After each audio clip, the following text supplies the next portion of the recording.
Bonsoir à tous et bienvenue à l'émission On brise le silence. Ce soir, on aborde un sujet qu'on évite souvent de regarder en face, l'invisibilité de ceux qui ramassent ce qu'on ne veut plus voir. Chaque semaine, nos rues sont nettoyées, les sacs disparaissent, les odeurs aussi. Et pourtant, ceux qui rendent cette propreté possible restent souvent ignorés. On parle rarement des éboueurs autrement que lorsqu'un retard de collecte nous dérange. Mais qui sont-ils? Comment vivent-ils le regard des autres? Et surtout, pourquoi certaines professions essentielles semblent-elles devenir invisibles aux yeux de la société? Quand on pense aux déchets, on pense à ce qu'on jette. Mais parfois, sans s'en rendre compte, on finit aussi par jeter des humains dans l'ombre comme si leur travail les rendait moins dignes de respect. Ce soir, nous recevons un jeune éboueur qui débute dans le métier, un vétéran qui a consacré presque toute sa vie, ainsi qu'un citoyen qui assume avoir déjà porté un regard plutôt méprisant envers eux. Je me retrouve maintenant au Collège Sainte-Anne. Je vais poser des questions aux élèves pour savoir leur point de vue sur les éboueurs. Excusez-moi, est-ce que vous voulez participer à notre vidéo de sensibilisation? D'accord, mais fais vite. Maintenant, je suis avec une étudiante du Collège Sainte-Anne où elle nous partagera sa vision des choses sur les éboueurs. Qu'est-ce que vous pensez du métier de vidange? Je vais dire ce que plusieurs pensent tout bas. Avant aujourd'hui, je ne voyais pas vraiment pourquoi on ferait une émission sur des éboueurs. Chacun fait ses choix dans la vie. Je me disais, si tu voulais une meilleure job, fallait étudier plus. Je ne comprenais pas pourquoi on devrait célébrer un métier qui consiste à ramasser les déchets des autres. Je trouvais même ça un peu exagéré de parler d'invisibilité. Honnêtement, je pensais, vous êtes invisible parce que votre travail n'est pas particulièrement important socialement. Moi, j'ai travaillé fort pour avoir une carrière, longueur, compétition. Donc oui, j'avais un certain jugement. Quand je voyais les camions le matin, ça m'énervait surtout. Le bruit, les sacs qui traînent, les odeurs. Je ne regardais même pas les travailleurs. Je voyais juste un service qui devrait être fait. Excusez-moi, monsieur Leboire. Oui? Auriez-vous la gentillesse de venir faire une vidéo de sensibilisation? Ouais. Bon. Merci beaucoup d'avoir accepté cette interview. Ça fait combien de temps que vous faites ce métier? Je dirais environ peut-être 5 mois ou quelque chose comme ça.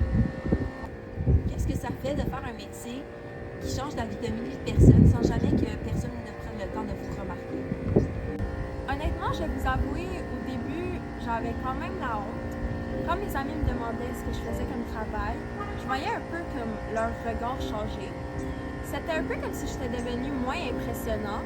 Puis il y en avait même qui me demandaient « Mais pourquoi t'as pas juste étudié? » Puis moi, je trouvais ça très offensif parce que juste parce que je suis un éboueur, ça veut pas dire que j'ai moins d'ambition ou que j'ai automatiquement raté quelque chose. Mais ce que les gens comprennent mal, c'est qu'un travail n'a pas moins de valeur juste parce qu'il est salissant. Moi, je me lève à 4 heures du matin, qu'il fasse froid l'hiver puis chaud l'été, puis pendant que tout le monde dort encore, nous les éboueurs, on est déjà en train de travailler pour s'assurer que les feux soient propres. Puis si on arrêterait de travailler une semaine seulement, tout le monde s'en rendrait compte. Puis oui, ça sent mauvais la plupart du temps, puis c'est très demandant physiquement, mais ce qui est difficile du travail, c'est pas tant ça, c'est plutôt le regard des autres. On pourrait même dire l'absence du regard. C'est comme si on est invisible. Pendant qu'on ramasse les poubelles, il y en a certains qui changent de trottoir quand ils nous voient. Il y en a qui ne disent même pas allô. Il y en a même qui, on dirait, qui se sentent mal à l'aise d'être proche de nous. Au début, je cachais quand même mon emploi des autres. J'avais une grosse peur d'être jugée. Puis un jour, je me suis dit, ben voyons donc, pourquoi ça devrait être moi qui a honte de mon travail? Moi, j'ai un travail respectable. Je travaille fort, puis pourquoi un travail de bureau serait automatiquement plus respecté que le mien? Je suis une partie essentielle à notre société. Et M. Leboire, qu'est-ce que ça fait de faire un métier qui est essentiel à notre société, mais que personne ne remarque? Ce qui est étrange, c'est qu'on devient presque invisible dans un domaine qui touche pourtant tout le monde. À travers les déchets, on apprend vraiment à connaître les gens. On connaît leurs habitudes, leur vie, on connaît leurs déchets, bien évidemment. Ils ne connaissent même pas nos histoires, ni même nos noms. Ouais, personne ne prend le temps de voir qui nous sommes. Parfois, on dirait même que les gens se rendent compte de nous seulement quand il y a un problème. Par exemple, quand les sacs s'accumulent ou quand la collecte est en retard. Sinon, on pourrait dire qu'on est presque toujours dans l'ombre. On est invisible jusqu'au moment où on manque. Merci beaucoup d'avoir pris le temps et merci beaucoup d'avoir partagé votre ça fait de faire un métier que tout le monde utilise, mais que personne ne remercie? Quand t'es jeune, tu penses que l'invisibilité, c'est juste être ignoré. Avec les années, tu comprends que c'est plus compliqué que ça. Moi, là, ça fait presque 30 ans que je fais ce métier. J'ai commencé jeune, sans vraiment penser ce que j'allais rester toute ma vie. Puis les années passent vite, tu construis une routine, tu connais les rues par cœur, tu reconnais les maisons, les habitudes des gens. Tu sais quelle famille vient d'avoir un bébé juste parce que ce qu'elle jette. Tu remarques quand quelqu'un vit un deuil, quand une maison se vide après une séparation. On voit des morceaux de la vie du monde sans jamais vraiment en faire partie. L'invisibilité, là, pour moi, ce n'est pas juste que les gens ne nous regardent pas, c'est qu'ils ne pensent même pas à nous. Notre travail est conçu pour effacer les traces. On enlève ce qui dérange, ce qui sent mauvais, ce qui encombre. Et tranquillement, là, les gens finissent par associer notre présence à quelque chose qu'ils veulent oublier rapidement. Je me souviens d'un petit garçon qui me saluait chaque mardi quand je passais dans sa rue. Il connaissait mon prénom, puis il a grandi. Un jour, là, il est passé devant moi en complet cravate, téléphone à l'oreille, sans même me reconnaître. Ça m'a frappé.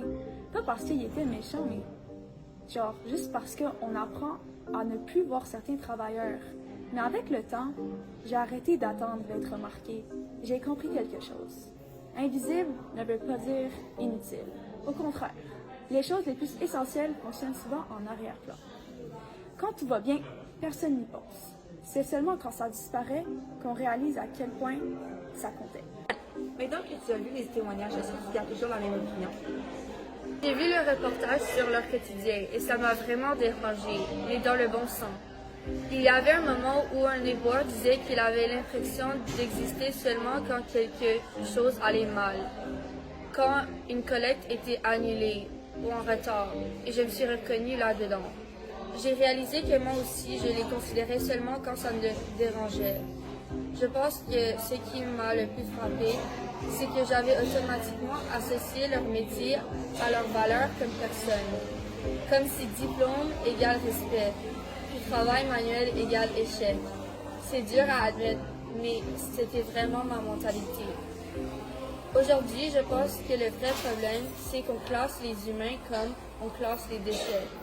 Ceux qu'on trouve impressionnants, on les montre. Le reste, on préfère ne pas le voir. Ce qui frappe le plus dans vos témoignages ce soir, l'invisibilité des éboueurs n'est pas un accident, c'est un mécanisme social. On se rend compte que notre confort repose sur une forme d'amnésie collective. On veut que nos déchets disparaissent par magie, et pour entretenir cette vision, on fait disparaître les visages de ceux qui les ramassent. Mais au-delà du manque de respect au quotidien, cette invisibilité pose une question plus profonde sur l'avenir de notre société. En refusant de voir les travailleurs de l'ombre, on refuse aussi de voir les failles de notre modèle de surconsommation.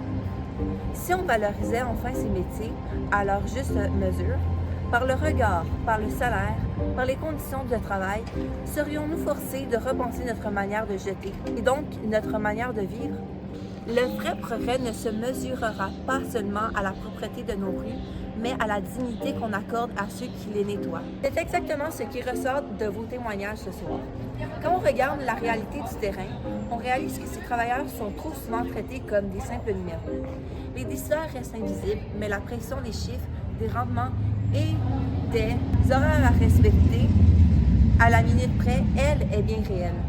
Si un camion a du retard, les citoyens déposent immédiatement des plaintes, mais si le travail est fait à la perfection, personne ne le remarque. On constate que la structure elle-même préfère que ces hommes et ces femmes soient transparents. Moins ils font de vagues, mieux le système se porte. On exige d'eux de la rapidité et de l'efficacité pendant que la sécurité ou la reconnaissance de la pénibilité passe trop souvent au second plan. Si l'un d'eux manque à l'appel, demain, la machine continuera à tourner sans que personne ne se demande qui conduisait ou qui vidait le camion. C'est une indifférence globale qui vient autant de la rue que des gestionnaires qui est plus difficile à accepter.